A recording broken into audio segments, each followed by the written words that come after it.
seeing how it all works. It's really impressive, and there's a lot of anticipation, I guess, from everyone for what the first street race is going to be like next week. So yeah, looking forward to it. The track's similar in some ways to tracks we have, but also pretty different with not much runoff and how narrow it is in spots. So it's going to be intense, but yeah, just trying to take it all in this week, see how it all works. The pit stops is quite different to what I'm used to, and just trying to understand that, how it works, and get ready for it. Okay, any questions? Please raise your hand, and we will bring a microphone to you. We'll start with Jim right here, and then we'll go over here. Jim Utter, motorsport.com. One for each of you. For Shane, how does someone who has spent most of their life in New Zealand and Australia first develop an interest in NASCAR, but then also the desire to want to compete in it? Yeah, well, it's on every Monday there watching. So, and it's funny, I was a big Tony Stewart fan when he was racing, and then, of course, Darian was his crew chief. So now getting to work with him is very cool and get to know him. But, yeah, like the last few years, still kept in touch. But then, of course, with the opportunity this year, I've been watching most races, trying to study. So always been a fan of it. So to get to jump straight into the Cup Series is pretty exciting. And Justin, last year you competed in the truck race at Mid-Ohio. You sort of made it known that you weren't going to be doing much more racing, but you've been getting in the car a lot more lately. What has changed your mind? Well, I tell people that it's I don't know if I've ever actually really met a fully retired race car driver. Maybe Carl, but other than that, I think everybody.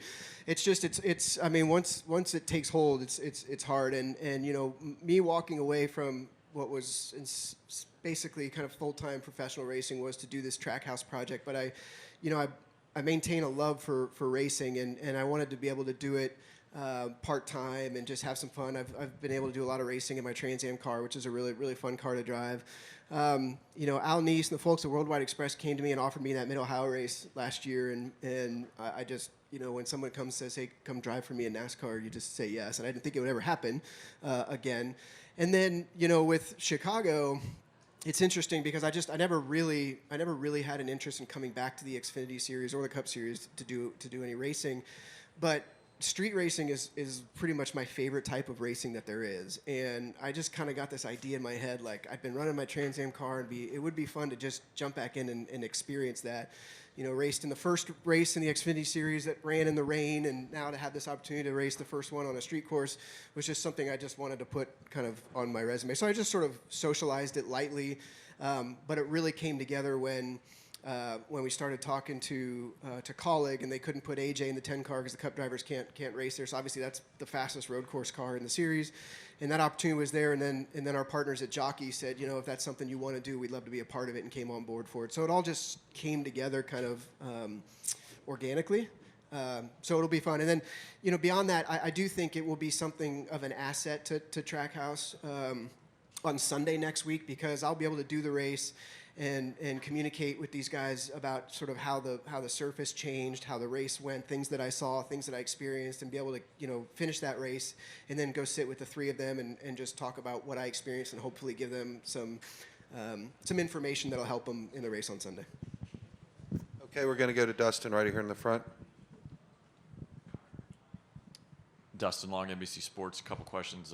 First, Justin, since you're talking, what is the schedule looking like for the Project 91 for the rest of the season?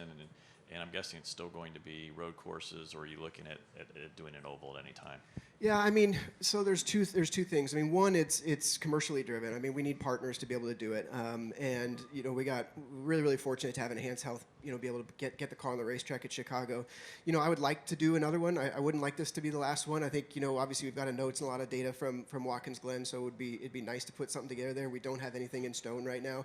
I think, you know, critical mass for Project 91 is probably 3 or 4 races a year, and then beyond that, you know, you're really starting to actually build a third team. And so, you know, if we get a partner that says, hey, we love Project 91, we want to be a part of it across the board, then that gives us, you know, a piece of business we can actually asset up around Project 91. I haven't hired anybody for Project 91. I'm pulling people off of other jobs. I'm throwing Darian on top of pit box to crew chief it. So, so that's really what would determine it is commercial. And then, you know, honestly, like I said, I mean, you get to a point pretty quickly where, I don't want it to be a drain on the one and the 99 team. So I would say 3 to 4 races is probably our max.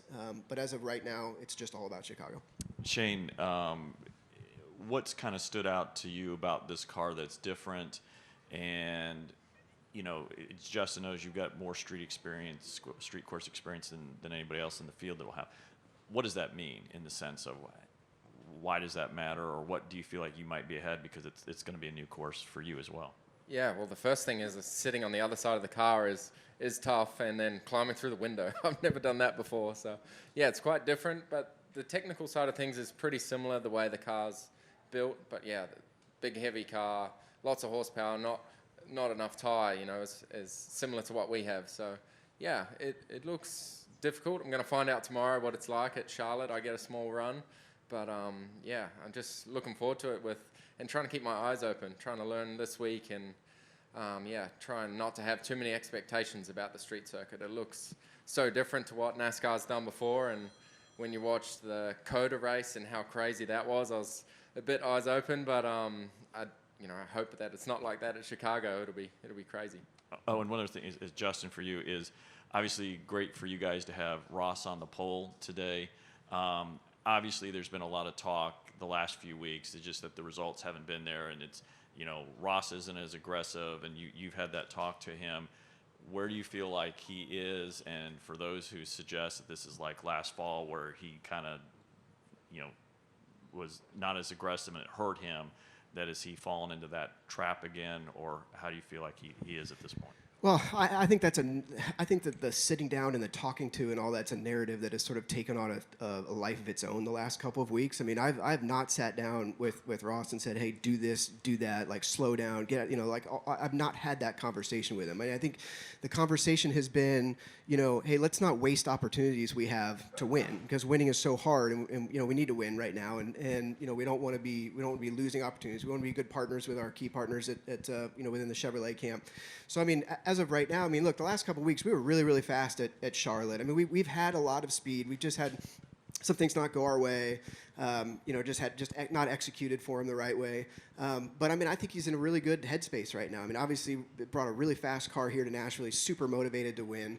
And I'll just say, like, the same thing that I've said for a while is that he's going through this process, and it does take time. I mean, there are drivers that have gone through this before. A number of drivers have gone through this before. I mean, we can all pull up footage of fights after races with guys that haven't been in that fight for a long time now because they've sort of figured it out, but it's taken them some time. But I mean, us at Trackhouse, we're huge fans of his talent, of his drive, his determination, his passion, and his possibility. And so we're trying to empower that as much as we can. I think yeah, we've had a tough couple of weeks, just performance and execution-wise, but I mean, there's obviously tons of speed there, and I think he'll be on kill trying to win this race tonight.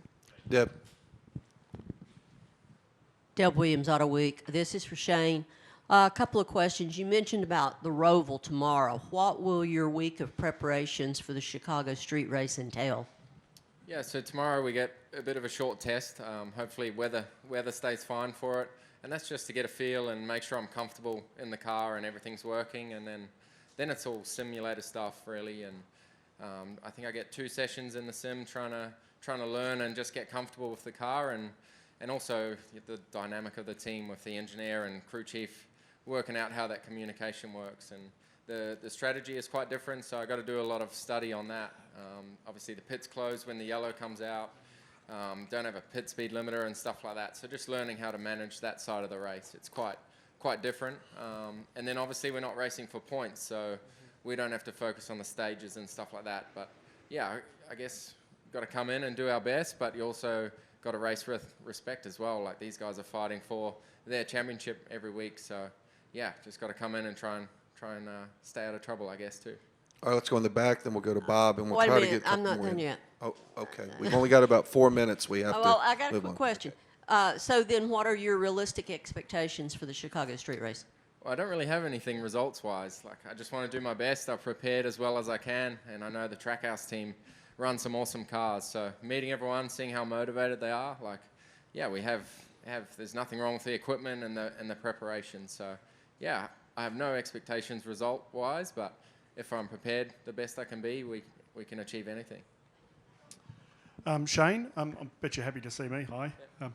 You're one of the most diverse races on the planet. I mean, you've done World Rally Championship, Speedway, everything. Are you going to try and twist his arm for an oval track race? Yeah, we had a small chat about that earlier, but I've never really thought about oval too much. But yeah, you'd love to have a go. Like watching yesterday, how committed the guys were in qualifying, and they had the practice, and then you sit around all day and you get one lap. So to see how committed everyone was and see who was braver than the others into turn one, it was pretty cool to watch. So yeah, it made me it sucked watching. I wanted to be out there. So yeah, I'd want to have a go one day. Okay, Bob.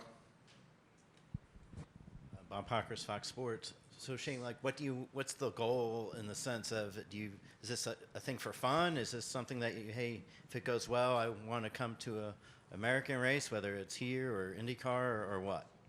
I think all of the above. Like it was a pretty exciting opportunity. Like I love supercars and what I'm doing now, but starting to speak to Justin about it last year and this year obviously sparked my interest in doing other things. So you really just want to see how it goes. I haven't been to America since before COVID time. So yeah, to be able to travel now and experience things again, yeah, I see how it goes, and maybe it will lead to more. We'll go to Chris right here and should be able to get a couple more in.